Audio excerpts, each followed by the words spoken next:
이재명 대표한테 또 설상가상이 되는 것은 이 금요일 날이면 늘 갤럽의 여론조사 결과가 나옵니다. 늘 말씀드리지만 그래도 조금 신뢰성이 높다 이렇게 그렇죠. 평가를 받고 있는데 이번 여론조사 결과 29일부터 31일까지 조사를 했어요. 네.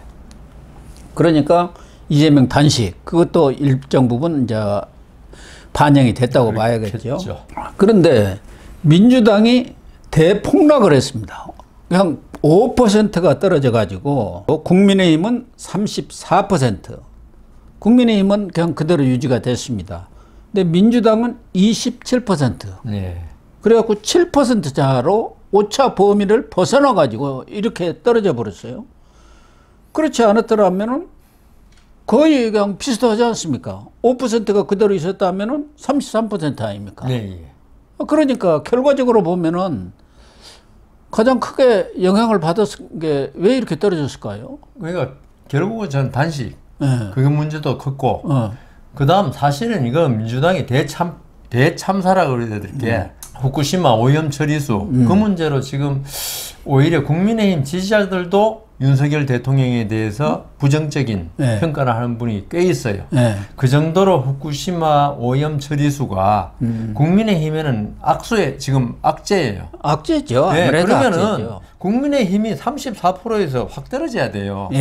그런데 거의 변동이 없고 변동이 없어요. 오히려 후쿠시마 오염 처리수를 비난하고 있는 더불어민주당이 5%나 5%면 사실 지금 박빙이고 이런 상태에서는 크죠. 폭락이거든요. 폭락이죠. 그러니까 이게 첫째 후쿠시마 오염 처리수에 대한 더불어민주당의 어떤 대처 이게 오히려 안 좋은 영향을 미치고 있다.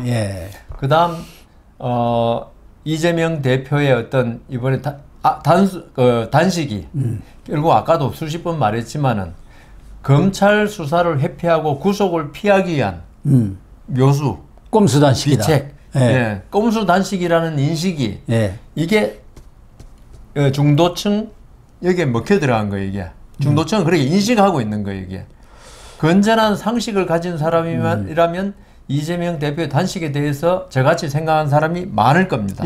그렇죠. 그리고 오염 처리수 이 문제에 대해서도 사실 국민의힘에 타격을 주고 그 지지율 하락이 더불어민주당으로 가야 되는데 아까 말씀드린 학습 효과, 광우병, 사드 이것 때문에 오히려 이런 문제에 대해서 과학적 근거를 뒤엎고 어떤 정략적인 차원에서 후쿠시마 오염 처리수에 접근하는 더불어민주당의 어떤 이것도 정치적인 행태라고 보는 거죠. 평가를.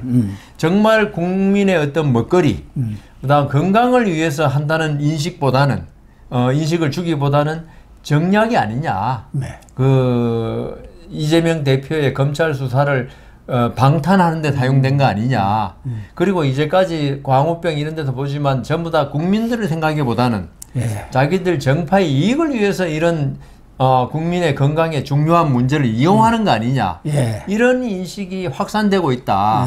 그래서 이런 차이가 난 것이 아닐까. 저는 그 중에 하나는 김남국 제명안 이게 부결.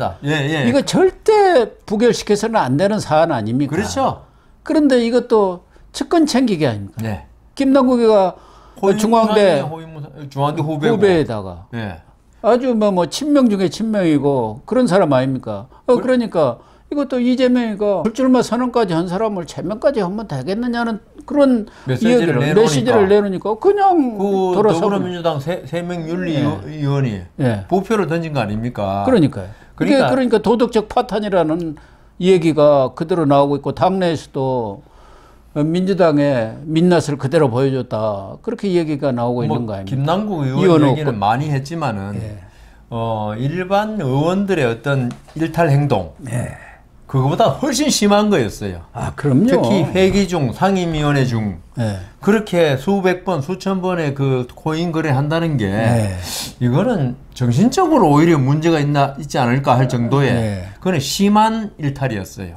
그렇잖아요. 국회의원의 임무가 국회의원이 공무원처럼 아침 9시 출근해서 저녁 6시 퇴근한 것도 아니고 제일 중요한 건 회의에서 어떤 국민의 어떤 목소리를 대변하는 거 아닙니까? 네. 여기서 국회 활동보다는 의원으로서 활동보다는 자기 코인 거래 돈 버는데 더 집중했다. 그게 직업이고 국회의원은 국회의원은 그냥 부업이죠. 뭐 부캐라고 그러더라고요. 부캐. 예. 이런 정도인데 그러니까 더불어민주당의 어떤 그 윤리의식, 예. 어떤 준법의식, 그리고 국회의원의 자리라는 그 아주 소중한 자리를 예. 어떻게 보느냐는 의식이 이번에 반영된 게 바로 김남국 제명 거부 사건이거든요. 예. 사실 이게 제대로 된 국회의원이고 제대로 된 정치인들이라면은 아무리 더불어민주당 같은 의원이라 하더라도 이거는 안 된다. 예, 말할 수 있어야죠. 예. 근데 이걸 누구의 짓인지 모르지만은 감싸고 돌아가지고 김남국이를 감싸면은 나중에 공천에서 유리하겠네? 그렇겠죠. 왜냐하면 이재명 대표의 눈에 쏙 들어갈 거 아닙니까? 민주당 그 소위 3명이 예. 자기들 마음대로 했겠습니까? 지도부하고 그러니까요. 상의를 해가지고 이거 어떻게 할 겁시오? 예. 그러니까 오다 딱 내니까 예. 그렇게 하겠습니다. 해가지고 뭐 부결. 이재명 대표가 오다 안 내려도 이재명 대표의 심기 관심법에 의해서 딱 보면은 예. 야, 이 김남국이 이렇게 감싸주면은 이건 내년에 김남국이는 출마 안 한다니까 안 되겠지만 우리 공천 좀 확보되지 않을까? 예. 그러니까 이런 식으로 더불어민주당의 윤리의식이 지금 수준이 우리 내로남불 이야기도 많이 했지만은 그게 지금 다 드러나고 있는 거예요. 우리 옛날에 말한 박원순 이런 사람들 성추행 문제 이런 게 전부 다 민주당의 어떤 도덕의식, 그 윤리의식이 반영된 거거든요. 예. 그러니까 자기가 잘못해놓고 잘못한 걸 전혀 모르는. 그러니까 김남국 의원보다 뭐 이런 것 가지고 제명시키면 되냐 이런 소리 나오거든요. 예. 그러니까 좀 더불어민주당 국회의원님들 아무리 국회의원 자리가 좋고 동료 감싸기도 좋지만 그것도 한계가 있어야 됩니다. 국민들 분노가 임계치라는 거 있잖아요. 예. 그다음 물에 비등점이 있고 예. 그게 끓기 시작하다 어느 순간 한계를 넘으면 폭발합니다. 그러니까 김남국 의원 문제가 사실은 이번에 제명 안 된 거 오히려 잘 된 것 같아요. 여당으로서는 아주 잘 된 겁니다. 국민들한테 더불어민주당의 수준을 그대로 보여주는 거라서 진짜 말씀하신 대로 국민의힘한테 노 땡큐라 그러나요? 큰 힘이 됐습니다. 예. 그걸 결정적으로 보여준 게 제가 몇 군데만 잠깐 봤는데 서울의 경우 예. 지난주에 국민의힘은 29%였습니다. 예. 그리고 민주당은 37%였어요. 예. 꽤 차이가 났어요. 많이 났네요. 예. 그런데 이번 주 보니까 국민의힘은 36%, 7%가 올랐어요. 이거 대폭등입니다. 근데 민주당은 26%, 11%가 떨어졌습니다. 그러니까요. 서울에서. 그러니까 서울 민심이 확 돌아선 네. 거고, 이 충청권도 보니까 충청권은 지난번에도 국민의힘은 38, 민주당 34, 그래도 오차 범위 내에 있었어요. 예. 근데 이번 주는 보니까 국민의힘 43, 야. 민주당 22, 2배 차로 벌어져 버렸습니다. 이렇게 민심이 무서운 예. 겁니다. 그러니까 민주당 의원들은 이재명 살리려다가 그러니까요.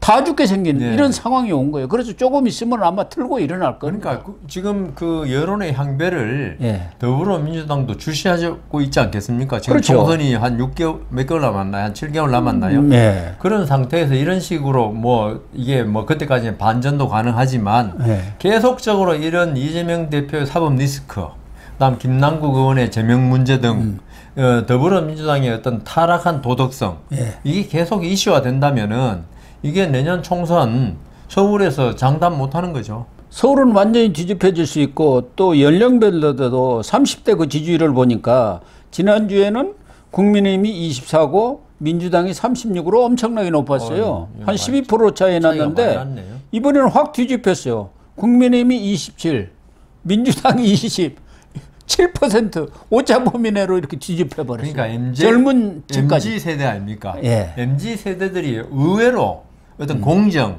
이런 문제에 참 민감하더라고요. 예.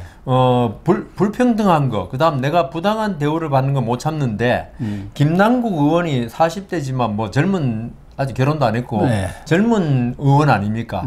이 사람이 어떤 특권적인 특혜를 본다는 느낌이 네. 많이 들어요. 네. 이게 만일에 회사원이나 공무원 같았으면 벌써 파면감입니다. 해고감이고. 파면이죠. 회사 업무하는 중에 업무는 안 하고 영업 오늘 중요한 그 계약 체결하러 가가지고 예. 그 대리나 과장 하나가 코인 거래하고 있었다. 그럼 해고죠. 당장 파면이죠. 네, 그리고 공무원도 마찬가지예요. 이 예. 정도면은. 그런데 이런 김남국 의원이 국회의원이라는 어떤 방탄을 가지고 어떤 특혜를 받은 거 아닙니까? 예. 자기 직업도 안 잃고 세비 내년 4월까지 잘 타먹을 수 있고 이런 거에 대해서 30대, 20대, 30대 엄청나게 어떤 그 불공정하다. 예.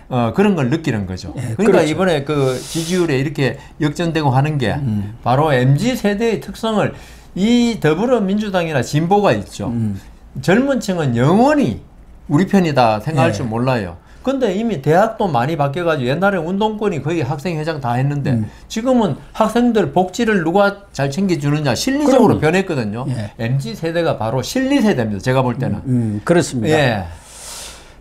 특히 민주당이 비상이 걸릴 수밖에 없는 것은 전에는 진보층이 민주당 지지율이 높았어요. 그런데 이번 조사 보니까 진보층에서 민주당 지지율이 54%에 안 나왔어요. 54. 겨우 반이 넘었고 보수층에서는 국민의힘 지지가 66%, 거의 70%가 되지 않습니까? 예. 그러니까 민주당으로서는 비상이 걸릴 수밖에 없는 것이죠. 그렇죠. 예. 자기 지지층이 겨우 반이 지지를, 과거 같으면 뭐 70%, 80%. 80%죠.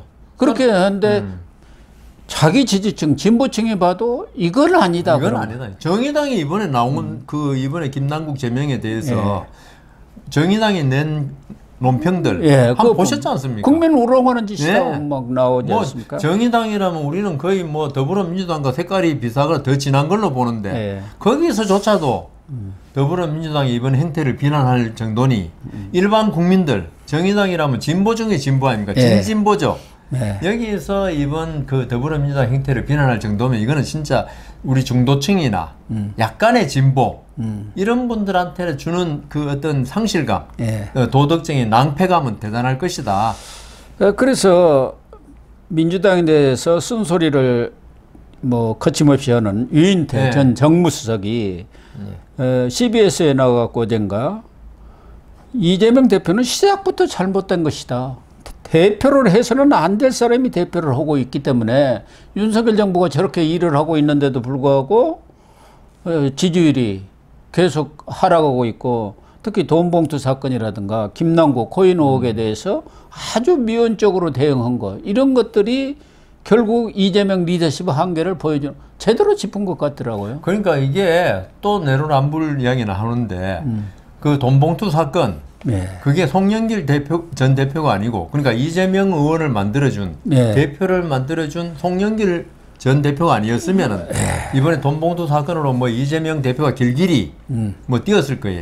그다음 김남국 의원 만일 진짜 호위무사가 아니었으면은 아마 그 반명 친명이면 벌써 윤리위에서 가결돼 가지고 그러면요. 예 했을 건데 국민들이 말은 안 하지만은. 이 돈봉투 사건이나 김남국 의원 사건에 대해서 이재명 대표가 침묵하고 있고 오히려 뒤에서 감싸고 있는 듯한 느낌을 받는 거는 아니 우리 내로남불이라면 더불어민주당이 국민의힘과 비교해서 내로남불 그랬는데 더불어민주당 내에도 내로남불이 있는 거예요. 이게 반명 친명이냐 아니면 반명 비명이냐 친명에 따라서 이재명 대표나 그 핵심들이 하는 행태가 달라지는 거예요. 이게. 그렇습니다. 아무튼 이 여론조사 결과를 보면은 이재명은 물론이고 민주당까지도 폭망을 하고 있구나. 가능성이 농후합니다. 예, 그렇게 결론을 내려도 뭐 무리는 아닌 것 같습니다. 그럴 것 같습니다. 예.